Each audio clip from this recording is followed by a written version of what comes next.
She ran past and saw her for a split second and assumed she was passed out. It's very simple. Well, I'm here to tell you, Strawberry Ding Dong, it is not that simple. If it was that simple, then Dylan Mortensen would have had no issues with going into Xana's room and checking on her. So let's just rewind it for a moment, okay? If Dylan Mortensen did not see a masked intruder in her house, if Dylan Mortensen didn't open her door the 3 times that we have been told she did, if Dylan Mortensen did not hear a male voice say, "It's okay, I'm going to help you," if Dylan Mortensen did not see, if Dylan Mortensen did not hear whimpering, which she thought was coming from Xana's room, if Dylan Mortensen did not hear Kaylee Gonzalez say, "I think there's someone here," if Dylan Mortensen did not see this masked intruder, then maybe, Strawberry, it would be that simple. But the fact that all of those factors came before she saw Xana passed out, I'm not buying it. To the people who still don't get the bigger picture regarding this case, someone could piss on you and you would think it's lemonade. It's like people just want to make excuses for any and everything without no logic behind it. Why are we ignoring all of the red flags in this case regarding Dylan Mortensen? The variety of pictures that she authored, that she told the detective she authored, of the different eyes and eyebrows on her wall. It's just so crazy with even everything that have come out this year.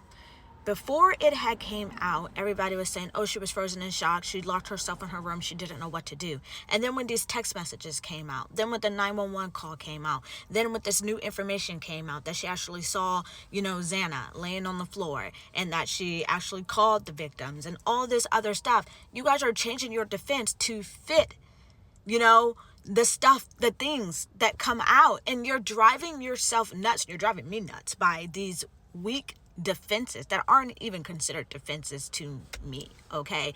You mean to tell me she walked past, you guys, this person says ran, they don't know, and I don't know if she walked, ran, or whatever the case may be, but you walked past, okay? And instead of having your focus on the stairs, going downstairs to Bethany's room, something I guess told you, oh, let me look over to Xana's room.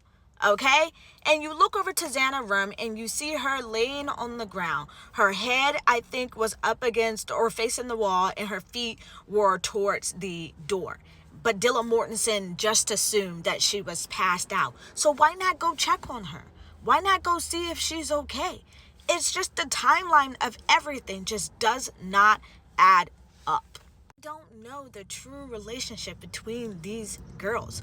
We do not know that, okay? You can be smiling in a picture with someone and that doesn't mean that person loves you. It don't even mean that person like you. Trust me, I know.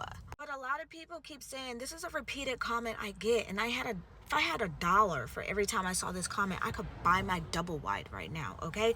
But people repeatedly say, if Dylan Mortensen was involved, or they want to, I guess, rebuttal my claims, that Dylan Mortensen, her story and everything just doesn't make sense. But they go on to say if Dylan Mortensen was involved, she would have been arrested by now. She would have been arrested by now. It's been years. That's how I know people is new to true crime, and people do not know how this justice system works, and people do not know other cases that took forever to be brought to justice. So just as one example, let me bring you to the case of Anita Knudsen. Beautiful young lady who had a promising future, okay? But this individual here, Nicole Rice, her college roommate, stabbed her to death. There was suspicion behind Nicole. There was all of that. But sadly, it took 15 years to bring Nicole to justice. 15 years. So for you guys to constantly say, oh, if Dylan Mortensen was involved, she would have been arrested by now. Do you think she outsmarted the FBI, XYZ? The FBI worked in Anita's case as well. It's not about outsmarting the FBI. It's about having your T's crossed and your I's dotted. Okay, if you're going to bring something to court, you better make sure you're able to get a conviction.